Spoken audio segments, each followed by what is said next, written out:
This video is going to continue our journey with the families of graphs. So this is part 2.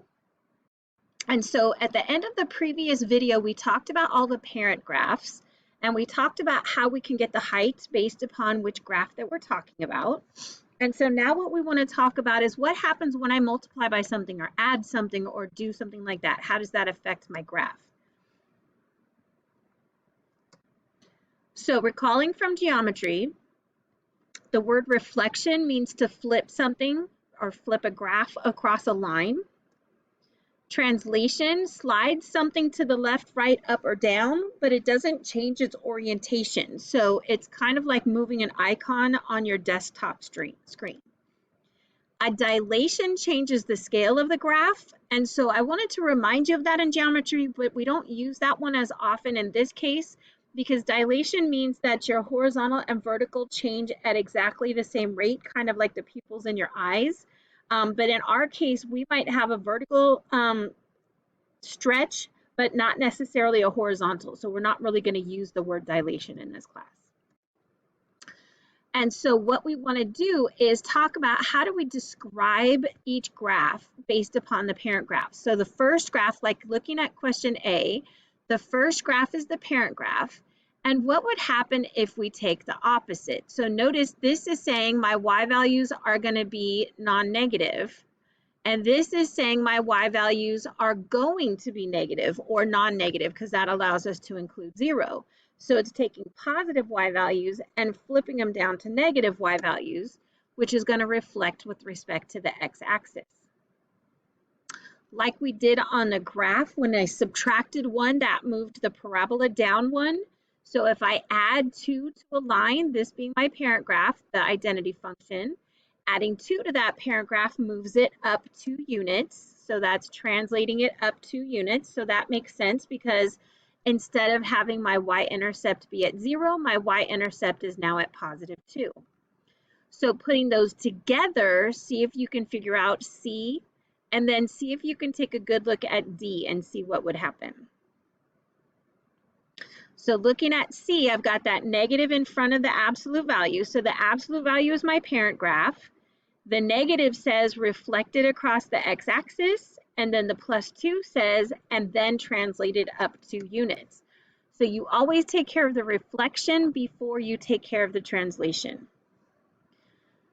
So looking at the last one, we have to ask ourselves what value of x would make that parentheses 0. So if I substitute 3 for x, 3 minus 3 is 0. So that means that I'm going to move it 3 in the positive direction for the horizontal and then 4 up. So it's translating to the right 3 units and up 4 units. So what I want you to begin to notice is anytime the number is on the inside of the parentheses, it's a horizontal change. And anytime it's a horizontal change, we have work to do. If it's outside of the parentheses, then it's a vertical change. And we love vertical because it is what it looks like. If I see a +4, we're going up 4. If I see a +2, we're going up 2. But in the case of this x minus 3, we have to say, okay, well, if x minus 3 is equal to 0, then x is really positive 3, and so we're going to the right 3 units. So something you're going to hear me say a lot is if it's horizontal, we have work to do.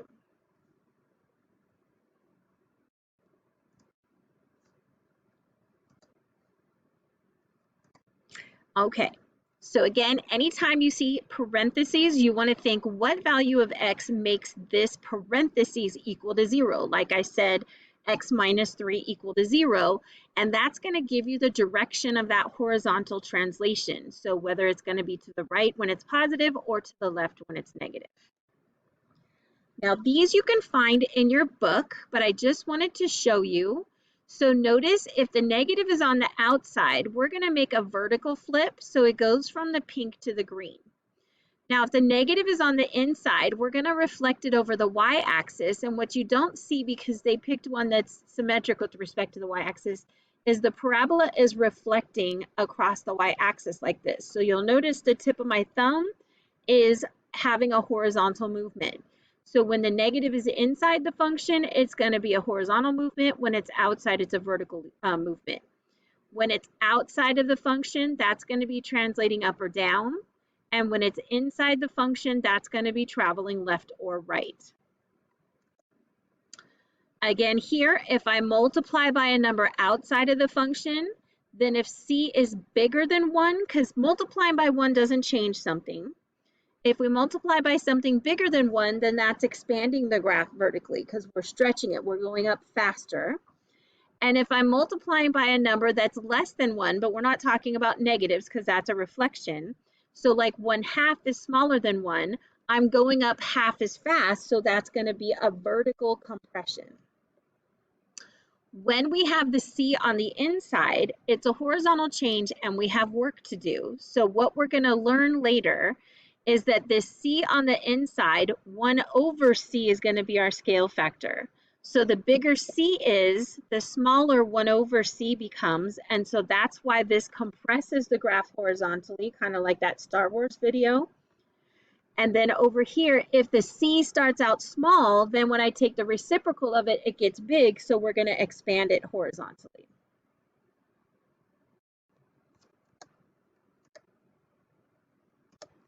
Okay. So we're going to go ahead and graph example 1 and example 2 on our sheet, and let's see what happens if we can describe what's happening. Okay, so we're going to go ahead and graph these two graphs, y is equal to 2x squared and y is equal to 1/2 x squared. If you want to try to pause the video to work on it on your own, that's fine. If not, you can take a listen. So this is saying that not only am I going to square my horizontal distance, right? But then I'm going to double that once I do that, okay? So that means that my parent graph is still going to be x squared. So I have my vertex at 0, 0, and then to the right 1 squared is up 1. From my vertex to the right 2 squared is up 4, and from my vertex to the right 3 squared is up 9. To the left 1, the square of -1 is 1. To the left 2, the square of -2 is 4. And to the left 3, the square of -3 is 9. So this is my parent graph. And what this says is double all those heights. So you're going to square and then double. So that means to the right 1 squared would have been up 1. Now I'm going to go up twice as fast. To the right 2 would have been up 4. And now I'm going to go up twice as fast. Same thing to the left. To the left 1 squared would have been up 1. Now it's going to be up 2. And to the left 2 would have been up 4, and now it's going to be up 8. So you'll notice that we are shooting up a little bit faster. So we call that expanded vertically, because I'm stretching the graph vertically. I didn't do anything to it horizontally. You'll notice, let me go straight edge here. You'll notice these two lines still line up horizontally. I'm sorry, these 2 points still line up horizontally. These 2 points still line up horizontally, and so on and so forth, right? So the horizontal part didn't change, but I expanded vertically, and we're going to say by a scale factor of 2, okay? Because we went twice as fast. I multiply my height by 2. So when we look at this one, we're going to do our same parent graph, and then for each step to the right, we're still going to go up the square amount, and then we're going to cut that in half. So we're going to go half as high, so it's going to be a slower rise than we had originally. So let me just graph my parent graph here real quick. 3 goes up to 9, etc., etc. So this is my parent graph. Okay, so this one says 1 step to the right would have been up 1, now it's going to be up a half. 2 steps to the right would have been up 4, now it's going to be up 2. 3 steps to the right would have been up 9, and now it's up 4.5. So this one to the left 1 is going to be up a half, to the left 2 is going to be up 2, and to the left 3 is going to be up 4.5. So that means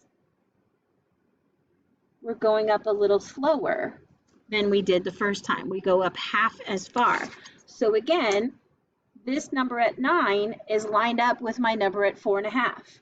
and this number at 4 is lined up with my number at a height of 2. So they still line up horizontally, but I stretch, or actually in this case, I squished vertically, so we call that compressed vertically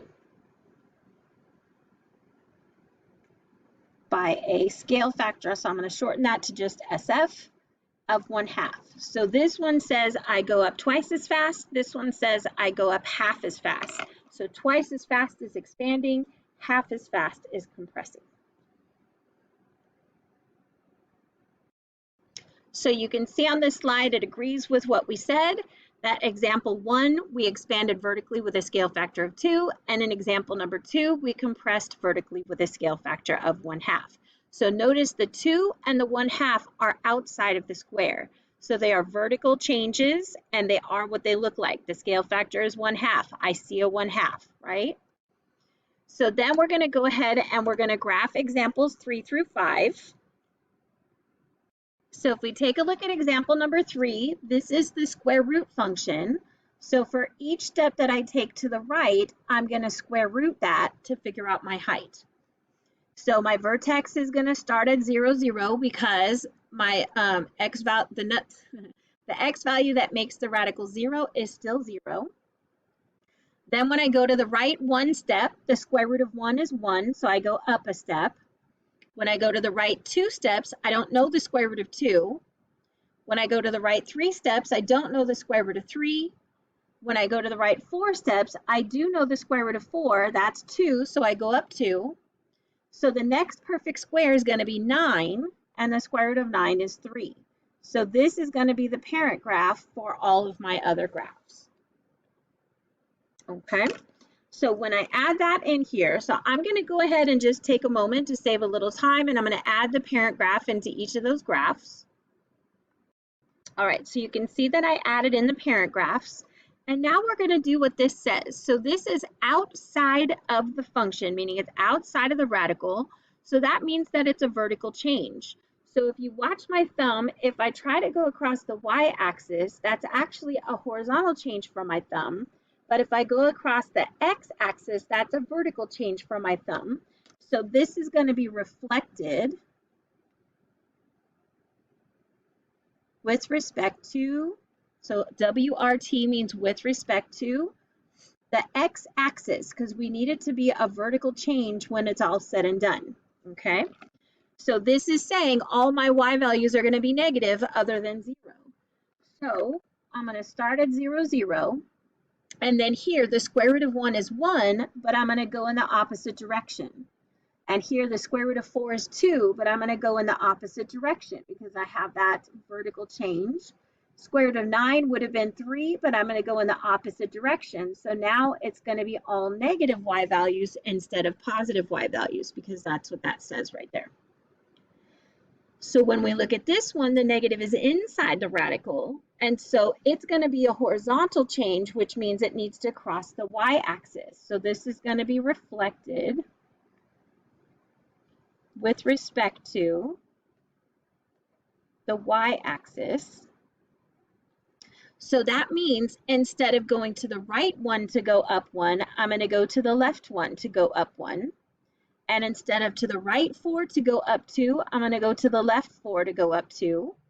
And instead of going to the right 9 to go up 3, I'm going to go to the left 9 to go up 3. So this one is opening this way. So you'll notice if I tried to say x equal to 4, I would be taking the square root of negative 4, and that doesn't exist.